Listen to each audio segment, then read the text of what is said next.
Bonjour à toutes et à tous, élèves d'Italie, de République tchèque, du Portugal, d'Espagne.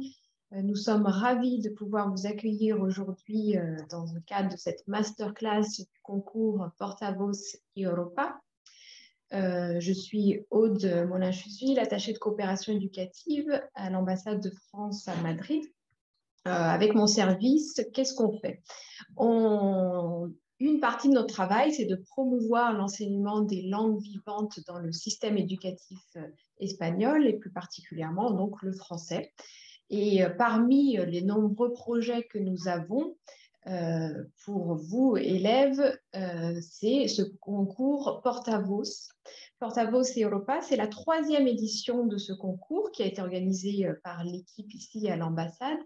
Et l'objectif pour nous, c'est de pouvoir, vous, élèves, vous valoriser à travers ce concours, vous qui apprenez le français, valoriser à travers vous l'apprentissage des langues et du français en Espagne, en Italie, au Portugal et en République tchèque, et de vous faire dialoguer entre vous aussi. Et je vous invite vraiment à aller voir sur le site du concours Portavoz toutes les photos qui ont été mises, puisque à travers ces photos, ces légendes que vous mettez en plusieurs langues, vous dialoguez entre vous, vous pouvez voir ce qui se fait ailleurs, voir les idées, et puis vous connaître un peu mieux à travers, certes, des photos, certes à distance, mais c'est une façon de se connaître.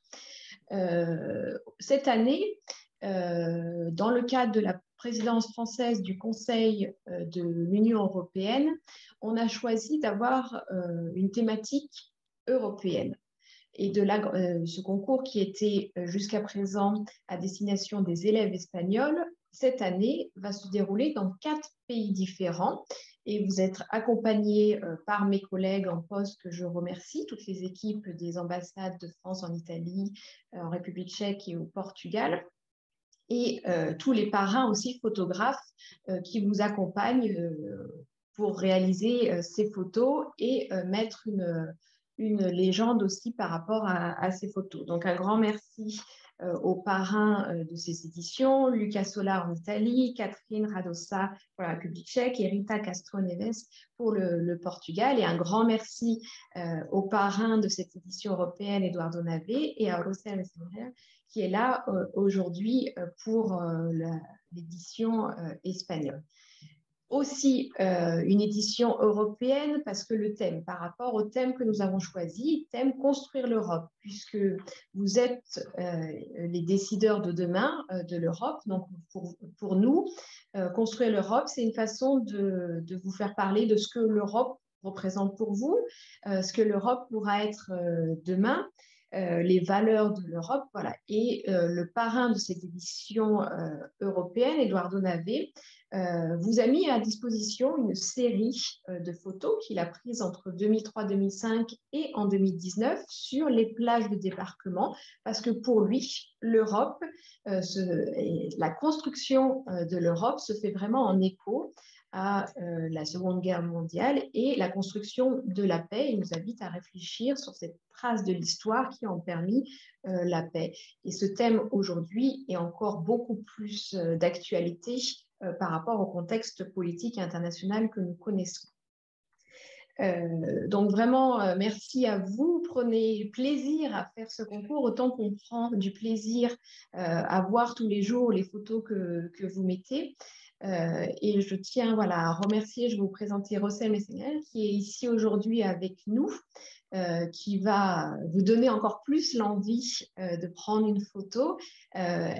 Rosel est une artiste visuelle qui travaille sur plusieurs arts, la photo, le lien entre la photo et la peinture, qui a travaillé énormément aussi à travers ses expositions sur les différents matériaux de la photo, les différentes façons d'exposer une photo, puisque aussi vous, derrière, après votre photo qui sera prise, les meilleures photos seront exposées et on s'appuiera sur tous les conseils de Rosel à travers ces projets qu'elle va nous faire. Rosel est diplômée des Beaux-Arts de l'Université Complutense à Madrid et elle est enseignante aussi, donc elle va, grâce à sa présentation, vraiment vous délivrer tous les beaux messages que l'on souhaite faire.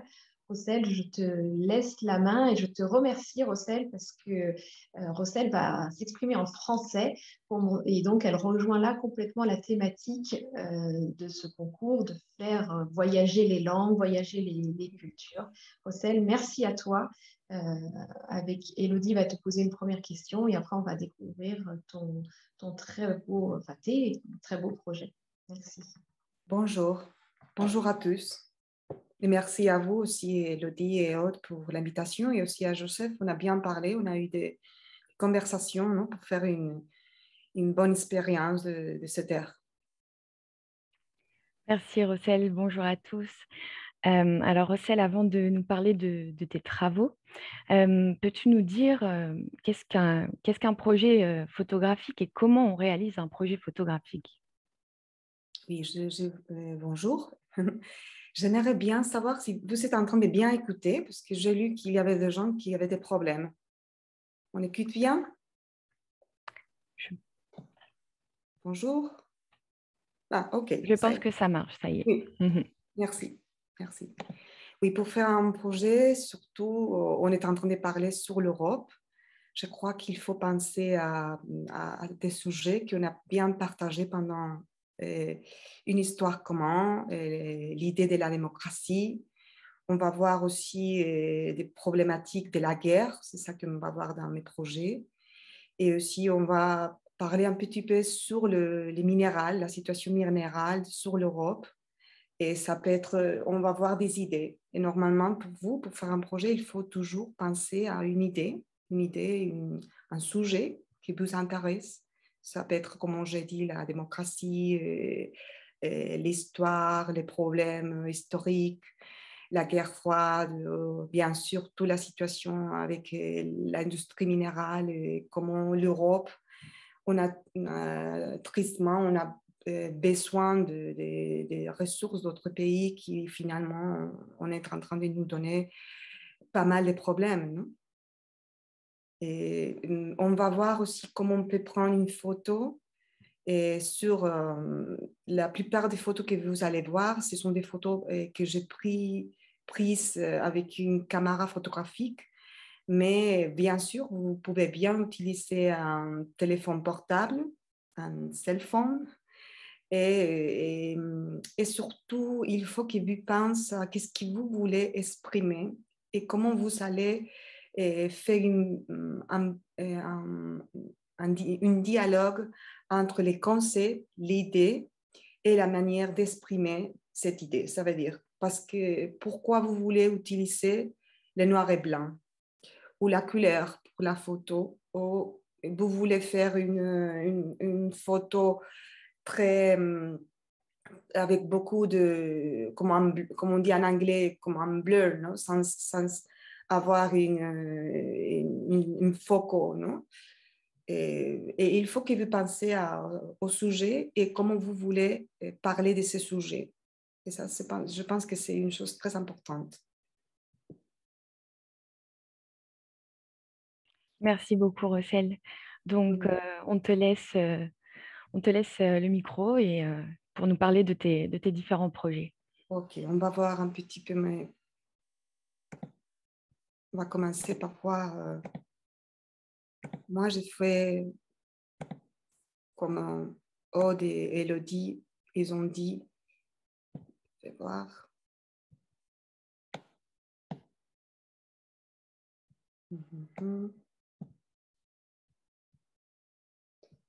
Est-ce que vous êtes en train de voir maintenant mon site web, non? Oui. Oui. Et les PowerPoint, vous êtes en train de le voir ou pas? Non. Je vais le refaire une autre fois. Voilà.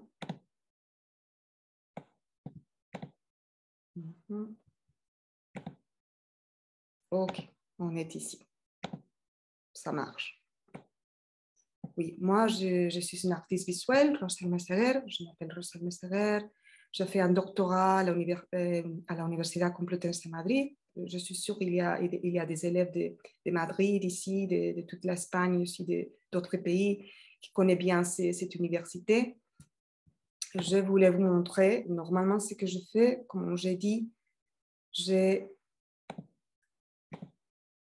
toujours de trouver un bon titre. Ouais, ça, c'est une chose importante. Il faut que vous cherchiez le titre pour votre projet, pour votre photo. Et ici, j'ai utilisé Batteria Cenizas, en anglais Battery of Ashes, parce que c'était les noms militaires de banquiers que j'ai commencé à photographier. Ça fait longtemps. Vous allez avoir un atelier avec Eduardo Nave. Il a aussi beaucoup travaillé avec des banquiers. Ça, c'est la première photo. Ça, c'est une des premières photos que j'ai prises. C'est une photo d'un banquier de la guerre civile espagnole, mais en même temps, j'étais en train de faire une recherche sur les banquiers utilisés pendant la Première et la Seconde Guerre mondiale. Ça veut dire que à la fin, j'ai mis les tests en anglais et en espagnol, parce qu'on voulait aussi que vous pouvez... Une chose qui peut vous aider, c'est utiliser des photos des parents, de votre famille, de gens. Ça veut dire que si vous êtes intéressé, par exemple, par le sujet de la famille, vous pouvez utiliser des photos d'archives, ce qu'on appelle les photos d'archives. Ici, on peut voir des photos d'archives sur les banquiers, comment ils ont été construits. Et je pense que ça peut vous aider aussi. Faire les projets ou prendre les photos, non seulement c'est penser à prendre les photos, mais aussi à penser comment est-ce qu'on peut commencer pour choisir un sujet et comment est-ce qu'on peut s'inspirer dans d'autres projets, dans d'autres photos qui ont été déjà faites longtemps. Et je suis sûre que vous avez beaucoup de photos à la maison ou vous avez vu des photos dans un musée et ça peut vous inspirer aussi. Si vous êtes intéressé dans un sujet, vous pouvez chercher dans les sites web ou vous pouvez aller dans un musée et voir des photos en relation avec les sujets que vous aimeriez développer. Ici, vous voyez la différence. Ça, c'est des photos d'archives. Ça, c'est des photos que j'ai prises, ça fait longtemps. C'est une photo aussi sur un banquier. C'est un projet que j'ai fait surtout dans des banquiers de la côte. Et il y avait une relation très forte avec la côte et sur la côte, non, des banquiers qu'on peut trouver sur la côte. Et ici, aussi, c'est important la relation entre la photo et l'espace où on va trouver la photo. Ça veut dire que vous pouvez faire aussi une photo d'une photo. Ça veut dire que vous pourrez prendre une photo d'une autre photographie qui est dans un endroit. Dans la peinture, pendant la Renaissance, il disait que la peinture était une fenêtre pour voir le monde. Et quand je pensais à ces 3 photos, c'est un triptyque, je pensais à ça. Je pensais à la peinture de Renaissance, ça fait longtemps. Et je pensais que je voulais prendre ces 3 photos comme si on était en train de travailler avec des fenêtres. Ça, ce sont 3 banquiers. Et on peut voir tous les symboles pour que les militaires puissent contrôler où est-ce que se trouvaient les bateaux ou les avions de combat. C'est important aussi pour les artistes toujours trouver des bons... vous voyez, maintenant c'est mieux, oui, ça marche mieux. Oui. Désolée, je vais vous montrer seulement ça. Ça, c'est la première photo que vous avez déjà vue. Un petit test qu'on n'a pas. Ici, vous pouvez voir les photos d'archives. Et ici, les premières photos sur les banquiers que j'ai prises. Ici, vous pouvez voir ce que j'avais dit, non? Et comment est-ce qu'on peut faire une photo ou prendre une photo de notre photographie. Non? Et comme l'espace où on va trouver la photo, c'est très important. Ici, on peut voir la Fondation Miró Mallorca, qu'on trouve ici à Mallorca, et qui est très important. Et vous pouvez voir qu'il y a des photos. Ça, c'est une photo. Ici, c'est le triptyque. Mais ici, on peut trouver aussi une plaque de cuivre. On l'appelle photogravure. C'est un mélange de photographie et gravure. peut-être vous savez à la maison des photos antiques qui étaient faites dans des systèmes analogues différents. Et bien sûr, vous pouvez prendre une photo, comme j'avais dit, d'une autre photo. Et aussi, je fais une petite recherche sur des rocs qu'on va trouver dans des bunkers. Ce sont des rocs qui ont été utilisés pour la construction des bunkers. Ici, c'est une photo où vous pouvez voir. Et je fais une petite sélection parce que j'ai beaucoup de projets et je pensais à des projets que vous pouvez voir d'une manière différente. Non? Ici, on peut voir un projet que j'ai fait à Rome sur la Méditerranée. Je vais vous montrer les photos. Et ça, c'est Ostientica. Ostientica était un port très important. On peut parler aussi des pouvoirs maritimes comme les romans et tous les projets romains ont été vraiment importants pour toute l'Europe. C'est un peu une vase commune qu'on a. Et ici, on peut trouver une photo que j'ai imprimée sur toile. Ce n'est pas une photo sur papier, mais sur toile. Et on peut voir un coin d'Ostientica qui était très important, qui après a été abandonné et que maintenant le gouvernement de l'Italie est en train d'essayer de récupérer. On peut voir aussi qu'il y a des sujets sur l'histoire commune très, très importants et que je suis sûre que vous, comme étudiants, peuvent trouver facilement. Non? Et ça, j'aimais bien parce que je trouvais qu'un endroit si important comme un port, non? Comme un harbor, comme un puerto maritime, on dit en espagnol, qui a été tellement important pour l'histoire, était complètement abandonné, complètement laissé un peu, non? Et comment l'histoire change tout le temps. Non? Et maintenant, comme j'étais en train de dire, les gouvernements de l'Italie veulent récupérer cet endroit qui a été si important pour tous les pays européens. Ici, un petit test. Ici, vous pouvez voir aussi une photo d'archives. J'utilise beaucoup de photos d'archives parce que ça me donne beaucoup d'idées. Et ici, on va voir 4 cahiers qui pour moi, c'était un peu comme les idées pour les projets sur la Méditerranée entre l'Espagne et l'Italie. Le premier cahier, ce sont des photos d'archives en noir et blanc. Après, on va voir un cahier sur le cyanotype, qui était un système photographique du 19e siècle. Et la première photographe qui a mélangé des photos avec des thèses dans un cahier, dans un bouquin, dans un livre, c'était Anna Atkins. Elle était anglaise, elle était une botanique et elle était très importante parce que même les cahiers qu'elle a fait étaient faits avant Henry Fox Talbot, qui est très connu parce qu'il a été un des pères de la photo. Comme vous savez aussi, la France était très importante pour la photographie avec Nicéphore Niepce. Ici, on peut voir aussi des photos sur des cartes. Ce sont des postales en couleur. Et ça, c'est un collage. Je sais que vous ne pouvez pas faire des collages, mais je vais vous montrer les cahiers avec des photos. Vous pouvez voir aussi, ça c'est Ischia, c'est le sud de l'Italie, c'est les Méditerranées qui est très important aussi pour nous. Ici, on peut voir la cyanotype qui était très utilisée pour l'architecture et aussi pour la botanique.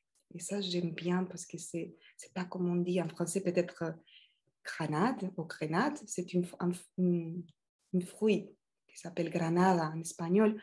Et en français, c'est sûrement grenade. Et cette fruit-là, elle dit oui, cette fruit-là, elle n'était pas européenne, elle venait du nord de l'Afrique. Et c'est une fruit qui a été prise par les Carthaginois. Et après, ce sont les Romains qui ont pris cette fruit-là. Et c'est pour ça que maintenant, on peut la trouver en Europe, mais ça vient du nord de l'Afrique. Ça fait aussi intéressant la relation de l'Europe avec les restes des continents ou les restes des pays qui sont qui sont en tournée, non, qui sont aussi part de notre histoire aussi. Ça, ce sont des postales, des cartes postales de l'Italie, de l'Espagne, sur la construction massive sur la côte. Ça pourrait être aussi un autre. Je suis sûre que vous connaissez bien des plages vierges, mais des plages aussi trop construites. Et ça, c'est aussi un sujet qui a été un sujet dans l'Europe important. Non? Comment on veut avoir notre côte. Non? C'est curieux. L'esthétique qu'on peut voir, c'est l'esthétique des années 60, 70, 40, 20. Et finalement, les cahiers où j'ai utilisé beaucoup surtout des collages, mais aussi de la peinture, de l'encaustica, qui était très commun pour les romans. On va continuer avec un projet qui s'appelle OVNI Archive. Et OVNI Archive, c'est bien parce qu'en anglais, on dit UFO, mais en français, on dit objet volant non identifié. En espagnol, c'est très similaire. Objeto volante no identificado, mais en anglais, complètement différent, UFO. Et c'est surtout sur la guerre froide. Il y a une relation, on a eu la Seconde Guerre mondiale. Et après la Seconde Guerre mondiale, on a eu une grande immigration de l'Europe, surtout à l'Amérique, pour des questions économiques, politiques, etc. Et moi, vous pouvez voir ici, ça c'est un endroit très important, vous connaissez bien sûrement. Ça c'est à Berlin. Et ça, ce sont des soldats, des militaires du Brésil. Je voulais faire cette relation de l'Europe entre l'Amérique. Et comme la guerre froide où les deux idées économiques ont été développées finalement universellement, internationalement, et non seulement d'une manière politique ou économique, mais aussi même dans les dessins. Il y avait des dessins de la mode ou même d'une table peut-être. Il avait toute on peut dire une vision de la guerre froide dans beaucoup de sujets. C'était curieux. Non? Ça, c'est très curieux. C'est un sous-marin, on dit en français, aux États-Unis, mais j'ai pris des photos d'autres endroits. Ça, c'est du Brésil, et ce sont des bunkers qui étaient utilisés pendant la guerre froide et qui avaient beaucoup de connexions. Le Brésil a eu beaucoup de connexions avec l'Europe pendant la Seconde Guerre mondiale et surtout pendant la guerre froide. Et tristement, on est en train de vivre une situation qui est un peu une conséquence aussi de la guerre froide. Ici, vous pouvez voir des livres, des bouquins que vous pouvez aussi vous inspirer dans des livres que vous pouvez trouver dans votre lycée, à l'école, à la maison, comme je disais avant. Ici, on va trouver, j'aime bien ça, c'est un bunker on dirait que c'est comme un ovni, mais c'est pas un ovni, c'est un bunker qui est très particulier. Ça me fait aussi penser au Petit Prince, et quand les serpents, ils mangent le chapeau. Ça, c'est les...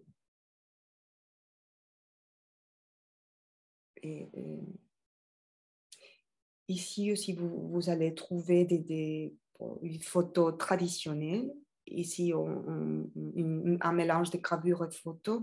Et ici, ce sont des systèmes photographiques anciennes, comme la cyanotype, ou aussi des photogravures. Vous pouvez aussi vous inspirer dans des dessins, comme on peut voir ici. Et bien sûr, il y a pas mal de livres que je pense que ça peut vous aider, même pour les photographies que vous allez trouver dans ces bouquins, et aussi même pour les tests aussi, ou pour les histoires. Ça, c'est une installation à Matadero, Madrid, qui est un centre d'art contemporain assez important. Et vous pouvez trouver ici les vitrines qui parlent de l'histoire d'une manière très traditionnelles, mais aussi les murs où on peut trouver toute cette information sur la guerre froide. Je ne sais pas si vous vous souvenez sur cette monsieur qui s'appelait Litvinenko. Il était un espion russe qui a été empoisonné par les régimes de Poutine. Et je commence ce projet parce que j'ai un temps parlé, j'étais en train de lire sur la situation de Litvinenko. Et aussi, après, on va voir toute cette histoire. Non? Ça a commencé le 2007. Le 2007, on a eu pas mal de problématiques sur l'espionnage ici en Europe et dans tout le monde. Et bien sûr, on trouve des archives. Par exemple, ici, on peut trouver la problématique de la Stasi en Allemagne pendant la séparation de l'Allemagne. Mais aussi, on va trouver des personnages de la politique comme Gorbatchev. Ici, on peut trouver Bush, Lénine ou Staline en statue. Et ici, c'est un peu plus sympa, je dirais. Ce sont des petites pièces en sculpture qui parlent aussi des systèmes de contrôle. Vous pouvez aussi parler sur les systèmes de contrôle, sur les caméras. Ça a été aussi un sujet très européen parce qu'il y a des pays qui ne veulent pas avoir des caméras dans les rues. Il y en a d'autres qui disent oui. Mais ça, c'est un projet aussi sur les contrôles par les caméras. Ici, il y a une petite pièce qui seulement a une caméra qui donne cette image. Non? Et quand tu entres dans la salle d'exposition, tu ne sais pas où se trouve le caméra. Et ici, c'est un projet que je fais toujours sur la situation de l'industrie des minéraux, non? Ou l'industrie minière, parce que c'est une industrie qui nous touche à tous, parce qu'il y a pas mal de problématiques quand on veut l'utiliser, même notre propre cell phone ou téléphone portable. Et on a cette situation qu'on a besoin des matières, pas des matières comme on dirait des éléments de la table périodique, excuse-moi, du tableau périodique des éléments, mais tous ces éléments qui viennent du tableau périodique des éléments, il faut les extraire de la Terre et on sait bien qu'il y a beaucoup de problèmes, mais en même temps, on aime bien avoir de la lumière, on aime bien avoir une télévision, etc.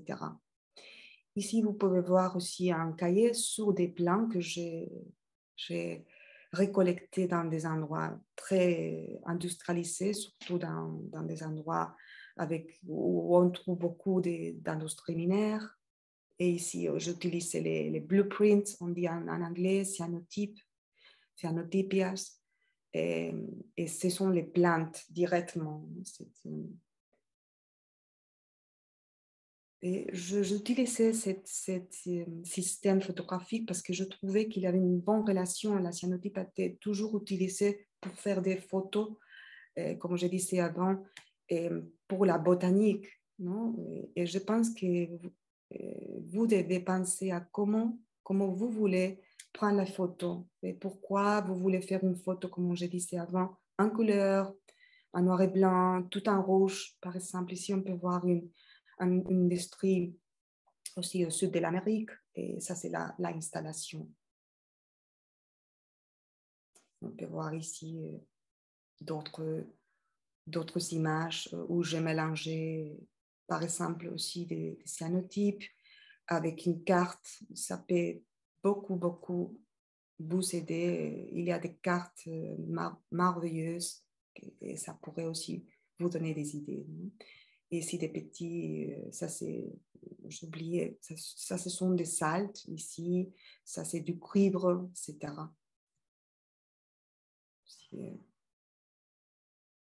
Ça, ce sont des bouquins que je mélangeais des émulsions photographiques avec de la peinture.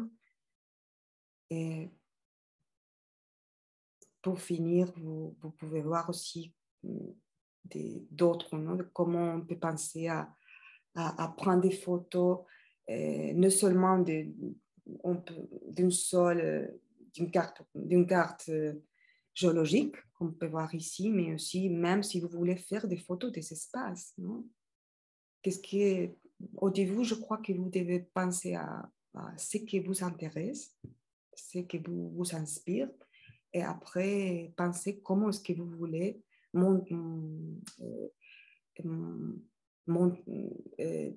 exprimer et faire voir aux autres votre idée. C'est ça que je pense que c'est très important. Non? Ça, c'est moi avec un météorite. J'adore les météorites. Et ici, vous pouvez voir un peu. Ici, c'est mon site web. Et il y a pas mal, je vais le mettre en anglais. Il y a pas mal de projets que vous pouvez aussi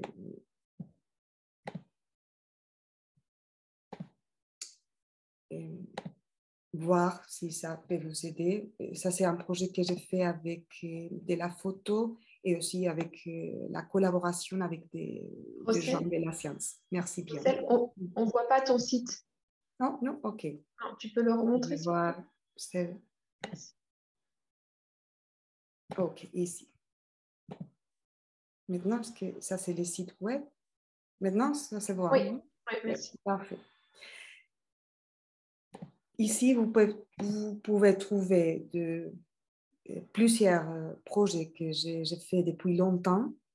Et j'aime bien ces projets-là que j'ai fait en France sur des endroits un peu particuliers. J'aime bien aussi, je pense que ça peut être aussi un issue, sur des endroits de la science. Et normalement, ce que je prends une carte géologique ou une carte politique ou une carte botanique et je vais prendre des photos, comme vous pouvez voir ici, des photos sur des sujets qui sont en relation avec la carte. Non? Ici, on peut voir, ça c'est le musée des sciences à Paris, ou peut-être même ces endroits que j'aime bien où ils gardaient des choses merveilleuses. Non?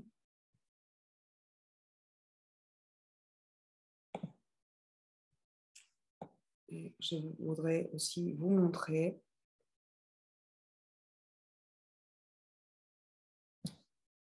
un projet où j'ai travaillé avec des scientifiques.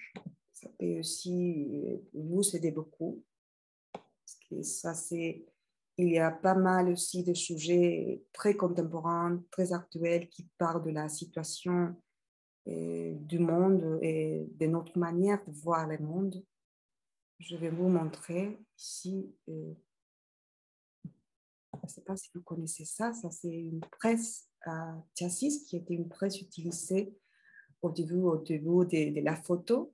Ça, c'est une presse que je trouvais une à Barcelone et une autre à Paris. Et c'est très curieux parce que normalement, ce que vous pouvez faire, c'est vous mettez un papier photosensibilisé avec un papier et avec par exemple une fleur, non? Et vous mettez la presse à châssis dans la lumière et la lumière faisait tout ce système photographique qui finalement nous donnait la photo finale. Je pense qu'on peut continuer un peu.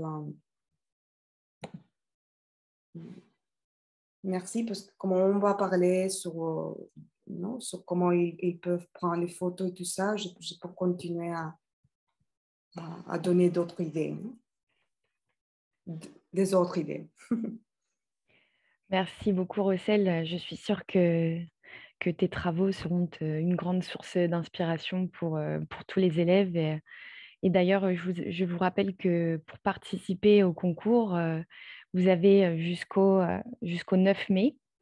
Pour participer, donc, vous devez prendre une photo avec votre téléphone portable et remplir le formulaire de candidature qui se trouve sur le site du concours. Je vous remettrai le lien après dans le chat.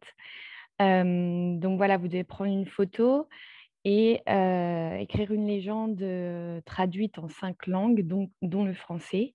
une photo sur le thème de construire l'Europe.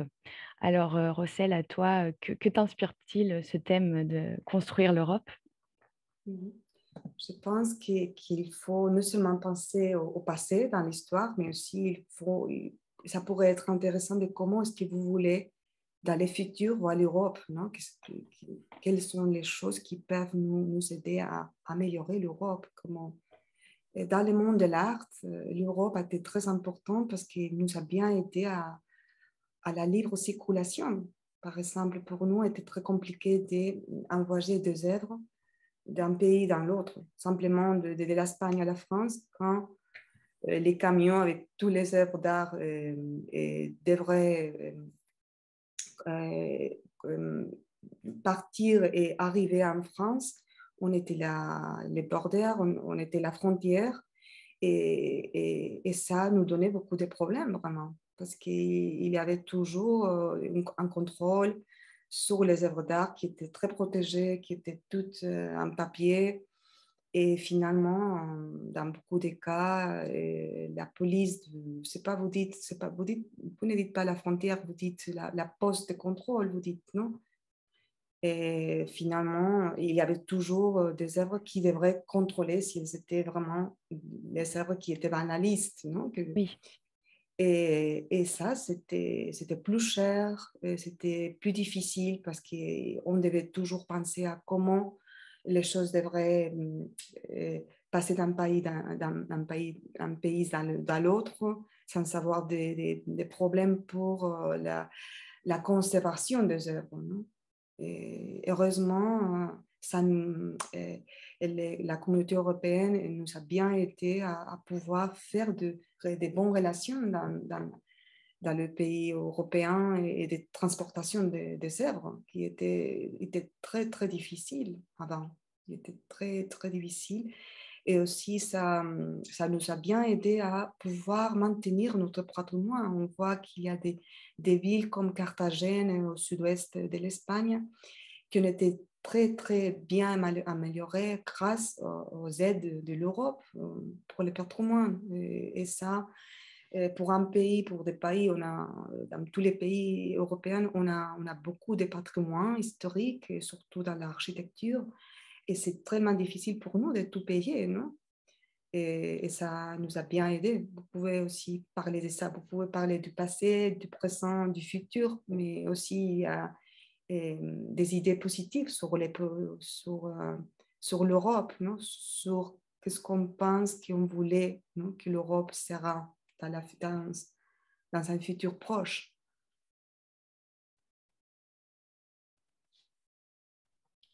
d'accord. Et est-ce que tu pourrais aussi, en plus, donner à nos élèves des conseils techniques, nous parler un peu justement des techniques photographiques avec un appareil photo, avec un téléphone portable, et leur donner des conseils pour pouvoir prendre une photo avec leur téléphone portable? Bien sûr, je vais vous montrer, j'ai bien aimé. J'étais en train de chercher des photos et j'ai trouvé ça. J'ai mis cell phone en français. Et bon, il y a beaucoup de cell phones et vous savez bien qu'il y a des cell phones qui ont des caméras qui sont mieux que d'autres cell phones. Mais je pense il ne faut pas penser seulement à mon caméra. Ça veut dire, peut-être vous avez une bonne caméra à votre téléphone portable, peut-être que vous avez une caméra qui n'est pas si bonne, mais je pense que la chose plus importante, c'est d'avoir une bonne idée et de la bien montrer, de la bien exprimer, je pense, non? Pourquoi? Parce que vous pouvez voir ici, ça me fait penser à des téléphones portables que j'avais quand j'avais 18 ans, je me souviens, qui étaient comme ça. Si vous avez un iPhone, non, qui a normalement qui a une caméra comme ici, non, qui a une caméra spectaculaire. Mais surtout, ce que je vais vous dire, c'est penser quand on prend une photo et on va décider quelles sont les choses qui seront dans la photo et quelles sont les choses qui ne seront pas dans la photo. Je sais que ça, c'est une chose très, très, très facile à comprendre, mais il faut que vous pensiez à la composition de la photo. Qu'est-ce qu'on va laisser à l'intérieur, qu'est-ce qu'on va laisser, ou qu'est-ce qu'on va décider de ne pas sélectionner pour mettre dans la photo. Et tout ce qui va être à l'intérieur de la photo a un message, une idée. Si on veut parler sur, comme j'ai dit, des choses abstraites, bien, on peut utiliser la couleur, par exemple, si on veut parler sur la mer. Mais si on veut mettre une personne à l'intérieur de la photo, ça va nous donner une autre chose. On peut parler sur les paysages, mais il y a beaucoup de manières de parler sur les paysages. Ça veut dire qu'on peut faire une photo que de paysages, mais si dans les paysages, il y a une personne, il y a une maison, il y a une autre chose, et ça va nous donner d'autres informations, et ça va nous donner une autre idée sur ce qu'on veut penser. Par exemple, je vais vous montrer, c'est pas, est-ce que vous pouvez voir mon site web maintenant?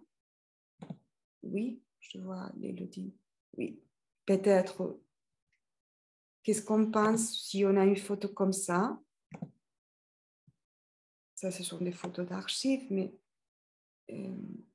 ici, on a une photo sur le Vesuvio à Napoli. Ici, il n'y a pas de personnes, non? On va voir, mais on peut voir quand même, c'est comme un peu, je dis que c'est comme un mur de pierre. On est en train de voir le volcano ou les volcans dans l'image, mais aussi on est en train de voir un bateau ici. Et ça va nous donner, ici peut-être, on a des paysages, mais on a une maison qui a été, désolé, qui a été abandonnée. Et chaque fois qu'on décide de mettre une chose, non, ici, et qu'est-ce qui se passe si on met seulement une image religieuse ou on décide de ne pas mettre l'image religieuse et seulement faire une photo dans le petit carré qu'on voit ici. C'est ça que je voulais vous dire seulement. Comment est-ce qu'on peut faire aussi des photos où on va trouver ce qu'on appelle los planos, non? Il y a ici une première image qu'on peut voir très proche à nous, mais il y a aussi d'autres images qui ne sont pas prévisibles à voir, mais on peut comprendre qu'ici on a un mur et ici on a un paysage. Non? Et ça, je pense que c'est très important. Ici, on peut trouver aussi, ça c'est à Rome, ce sont des rocs qui se trouvent dans un endroit très important à Rome qui était le centre de l'Europe. Ce sont des rues, on disait Appia Antica, c'était la rue plus importante pendant cette époque. Et on pouvait aller en France, à l'Italie, au Portugal, en Espagne grâce à cette rue. Et comment on peut faire aussi ces rapports entre le passé et le présent ou le futur. Mais si vous pouvez voir qu'il n'y a pas de personnes, qu'est-ce qui se passe si on met on va voir d'autres images maintenant. Je vais vous montrer. Mais aussi, qu'est-ce qui se passe quand on a seulement les paysages, on a seulement, comment je disais, peut-être ici, non? On a une photo et on voit bien sûr les maisons et aussi les voitures, mais il n'y a personne. Qu'est-ce qui se passe si, par contre, on voit une personne comme ici? Ça, c'est une collection des images que je voulais, des images fixes, mais ça donnait un peu comme une sensation des images en mouvement, parce que la voiture, la personne était en train de bouger, non? Et ça, j'aime bien parce que c'est une photo de Miami, qui est en Amérique, mais ça, c'est une voiture typiquement européenne, que c'est les Volvo. Et j'aime bien ce contraste, non? Et normalement, quand on a une personne, on peut connaître comme les paysages, comme les choses qui sont qui sont proches de la personne, non? Ça peut nous aider une idée plus réelle. Par contre, si on n'a pas une personne ou une porte ou un animal, par exemple, c'est difficile de savoir si le paysage est petit ou est grand. Hein? Et ça peut aussi vous donner des idées. Et je veux vous montrer aussi une photo d'un banquier que j'aime bien, parce qu'on dirait que ce n'est pas un banquier, que c'est c'est du patrimoine archéologique et par contre, c'est un banquier utilisé pendant la guerre civile espagnole. Mais j'adore ça parce que je pense aussi que la photo, il y a une chose que j'adore sur la photo, c'est cette contradiction, cette sensation de qu'est-ce que je suis en train de voir, non? Ici, on voit, on dirait un temple, non? Romain. Mais par contre, ici, il y a des mots qui sont en train de nous dire qu'il y a des munitions militaires à l'intérieur. Et c'est parce que l'architecte qui a fait ces bunkers a pensé à faire des bunkers camouflés. Et vous pouvez aussi jouer avec ça, même, vous ne pouvez pas faire des collages, mais vous pouvez prendre des photos sur des tests. Peut-être quelque chose qui est écrit dans un mur, etc. Et je pense aussi que la chose plus importante, c'est de définir votre idée et de bien savoir comment est-ce que je vais montrer mon idée.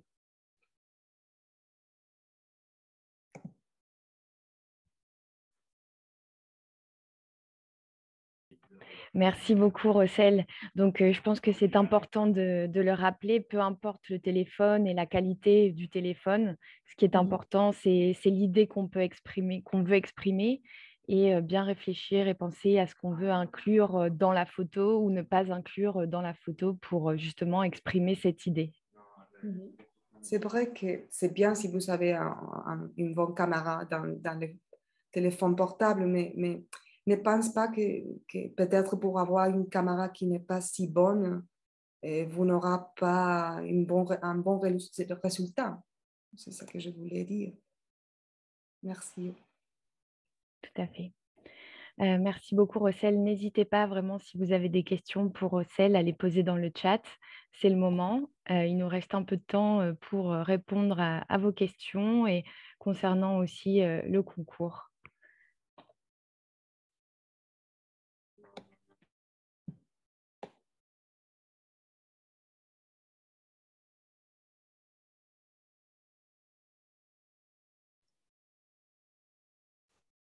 Rossel, en attendant que les questions viennent, moi j'avais une première question.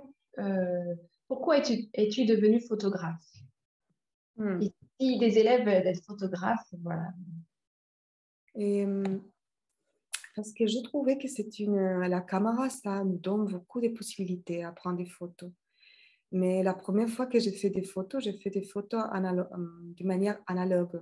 Je viens des études, et c'est curieux parce que je viens des études où on était en train de passer d'un système analogue dans un système digital. Et c'est curieux parce que je fais la photographie, les vidéos, j'ai fait toutes ces transformations. Les premières années, on avait analogue et analogue.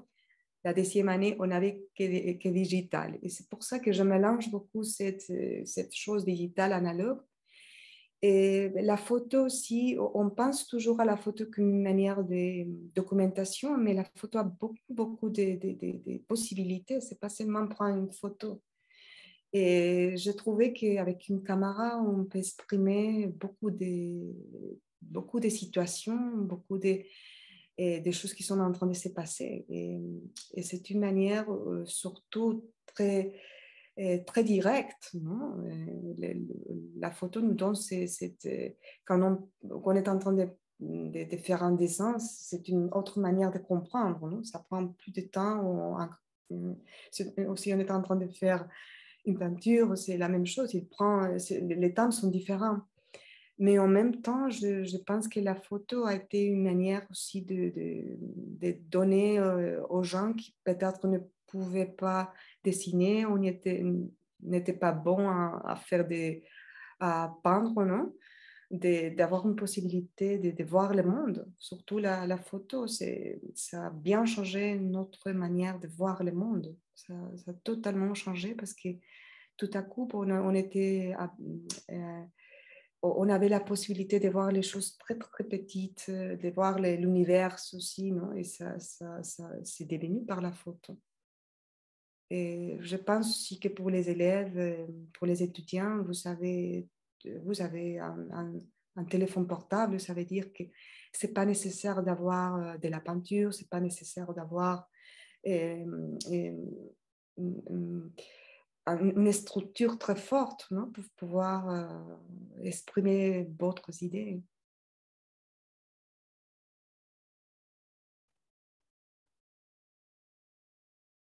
Je ne sais pas si vous avez des questions sur la technique, et même sur si vous avez déjà fait, et ça c'est une question pour les étudiants, est-ce que vous avez déjà fait des photos en pensant non seulement des photos des amis, mais aussi en pensant des photos euh, plus créatives, ou plus esthétiques, ou plus politiques, on pourrait dire aussi, dans votre téléphone portable? Quelquefois, ou est-ce que vous avez utilisé les téléphones portables seulement pour faire des photos à des amis ou dans des moments plus euh, personnels ou familiers? Que ça, c'est un sujet. Il y a pas mal de cas là. Je voulais rappeler une histoire que j'adore. C'est euh, les frères Lumière qui ont inventé le cinéma ici en Europe. Au début, ce qu'ils ont fait avec la caméra, ils faisaient il enregistrait des choses de la vie commune. Il adorait ça et ça a devenu pendant le 20e siècle un sujet très commun pour les artistes contemporains de parler avec la caméra de vidéo ou la caméra photographique sur la vie commune. Et par contre, ce sont les frères Lumière qui avaient déjà fait ça, non? Et j'adore les petits films qu'ils ont fait, non?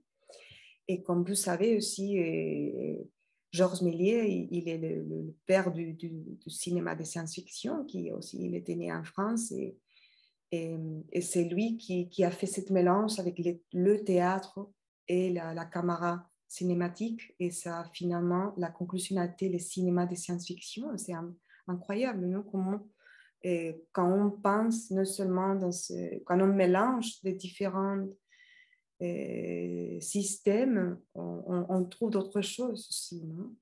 C'était par le théâtre, par la magie, parce que Georges Méliès il était un magicien, très connu, et c'est pour ça, il a fait ce mélange entre la magie qu'il faisait le théâtre et la caméra. Et ça, peut-être pour les étudiants, ça c'est une chose qui au début de notre conversation, je voulais, je voulais dire, non? Il ne faut pas seulement penser à la photo seulement, mais vous pouvez parler de votre famille, des choses très personnelles, des choses très universelles, parce que même les choses personnelles ou locales sont aussi sont très universelles. Alors moi, j'ai une autre question aussi pour toi, Rossel. Est-ce que tu peux déjà nous parler de tes futurs projets ou des thèmes sur lesquels tu aimerais travailler à l'avenir? À l'avenir, oui, je suis en train maintenant surtout de travailler avec cette problématique qu'on a en Europe. Vous savez qu'on a besoin de la technologie. Il y a une partie du tableau, le tableau périodique des éléments qui s'appelle les terres rares. On dit en espagnol tierras raras, on dit en anglais rare earths, terres rares. Et ça, c'était très, très important pour nous de ne pas avoir, normalement, les terres rares, il faut qu'on les achète à la Chine, aussi l'Inde, très important, les États-Unis.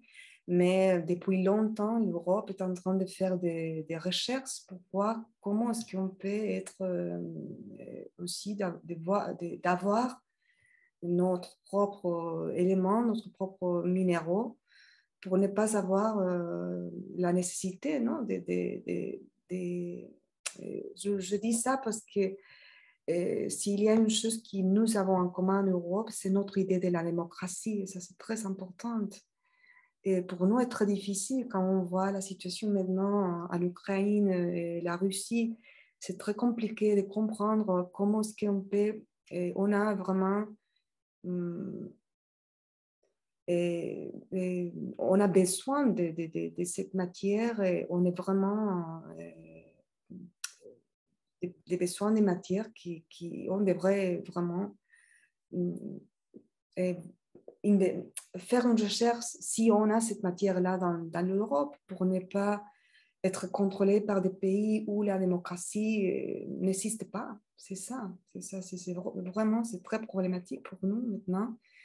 Et parler et surtout protéger notre système de la démocratie. Finalement, je pense qu'en Europe, on est vraiment, c'est pas, je sais, l'Europe, on a fait beaucoup de choses, non? La colonisation, il y a beaucoup de problématiques qu'on a mal fait, bien sûr.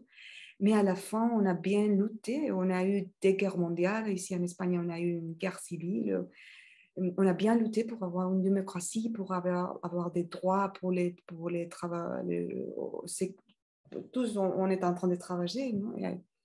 Et à la fin, on devrait y penser vraiment d'une manière très sérieuse et très profonde, qu'on a beaucoup de chances d'avoir une vraie démocratie, même avec la problématique d'une démocratie. Et c'est le système qui vraiment nous donne la possibilité de choisir, les politiciens, de choisir même notre règle pour notre propre vie. Non? Oh. J'ai donné des cours de beaux-arts à Cuenca aussi. Je suis en train de lire Juan de Valdés de Carboneras de Huazaón, ¿no? Guadalazahón, en Cuenca. Oui, j'étais professeur, j'ai fait des cours à l'université aussi à Castilla-La Mancha, à la faculté des beaux-arts à Cuenca pendant 6 ans. Merci bien pour votre participation. Oui, c'est très joli, Cuenca. Pas très connu et très joli. Mais c'est ça que je suis en train et je pense que normalement, ce que je suis en train de travailler maintenant, c'est faire des collaborations avec des gens qui ne sont pas du monde de l'art. Ça, je pense que c'est très important aussi. Et travailler avec un géologiste, je viens de travailler avec une dame géologiste. J'ai travaillé aussi avec un physique, avec des musiciens. Ça, c'est bien parce que l'art visuel, je pense que quelquefois, on est très... on part que de nous. On est un peu comme ça. Et par contre, on a besoin d'avoir une relation avec le reste de la société parce que la plupart du temps, les arts visuels, la photo, la peinture, est en train de parler sur le monde qu'on est en train de vivre. Non? Si on voit la peinture même de Velázquez ou de Goya, on va voir des situations qu'ils étaient en train de vivre dans ces moments-là. Même aujourd'hui, quand on voit des peintures de Freud, par exemple, c'est un peintre anglais, et il parle du moment contemporain, ou même Kiefer, ou même il y a pas mal de photographes aussi qui sont en train de parler sur la situation, mais seulement d'une manière plus poétique ou plus documentaliste. Mais à la fin, les arts visuels partent du monde qui nous entoure, non? Qui est proche de nous. Oui, très belle Cuenca, oui, je suis d'accord. Mais aussi, je suis très ravie parce qu'il y a d'autres pays qui sont en train de nous écouter maintenant, ou qui nous écouteront parce qu'ils sont en train d'enregistrer. Je veux remercier Elodie, Aude, aussi Joseph pour toutes les conversations qu'on a eues. à tous les pays européens qui sont dans les projets, les porte-voix. Et ça, je pense que c'est une très, très bonne idée pour penser à une Europe plus démocratique, pour améliorer l'Europe, non? Pour penser à l'Europe comme on disait, qu'on veut, non? Dans le futur. Et bonne chance aussi à tous les étudiants et à tous les élèves pour le concours. Merci Rossel, un immense merci à toi Rossel pour tous ces conseils, tout ce partage de projets que tu as fait, que tu as pu faire. Je voulais remercier effectivement tous les élèves qui ont assisté et qui visionneront aussi cette masterclass. Merci à tous les enseignants qui partagent à la fois leur goût pour le français, leur goût pour l'art et qui accompagnent tous ces élèves et qui leur permettent d'assister. Merci à tous les partenaires aussi éducatifs des différents pays qui soutiennent tout ce projet, tout l'apprentissage de langue vivante, les relations entre les élèves, mobilité, démocratie, passé, futur. Et vraiment, bonne chance à tous et à toutes pour ce concours. Et n'oubliez pas le conseil principal de Rossel qu'elle a dit plusieurs fois. Pensez à votre idée et à la façon dont on pourrait la traduire. Un immense merci à tous, une belle journée et à bientôt. On compte sur vous puisque chaque jour, on découvre les photos que vous mettez sur le site concours sur porte-voix et ça nous fait du bien de voir que vous vous exprimez, que vous dialoguez entre vous à travers ces photos. Belle journée et à bientôt. Merci encore, Rossel. Merci, à bientôt et bonne chance à tous et à toutes.